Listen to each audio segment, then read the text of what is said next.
In Greece, leaders tonight have reportedly agreed to most of the austerity measures demanded by its creditors. The government needs to find savings worth $14 billion in 2013 and 2014, and so far they've agreed to a plan that will handle all but $2 billion of that.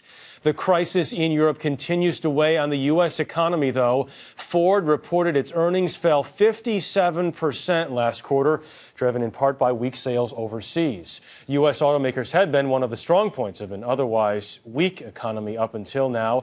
Business and economics correspondent Rebecca Jarvis is with us here now with more on all of this. Rebecca, good evening to you. What's behind the weak Ford numbers? Well, essentially, you said it. Ford is not doing as well in Europe as it was in the past. $404 million were lost by Ford in Europe in this recent quarter. They do 25% of their business overseas in Europe, and with at least a dozen economies in Europe right now facing recession, those sales are way down. They project this year they could lose as much as $1 billion in Europe, whereas they'll be making about $2 billion in this country. GM's earnings come up this week. A similar bad news are we expecting? Well, we're expecting to hear more of the same as far as Europe goes, but GM's business mix is a little bit more diversified. They're stronger in China, which has been a strong spot for auto sales in general, and GM is the #1 car seller in all of China.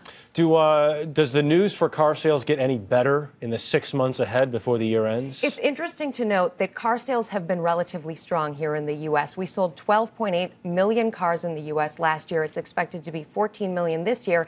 And in part, the cars on the road are older. They're on average 11 years old. That, generally speaking, means people want to go out and get a new car because it's more expensive to fix the old one. Plus, credit is more available. Rebecca Jarvis, always good to have you here.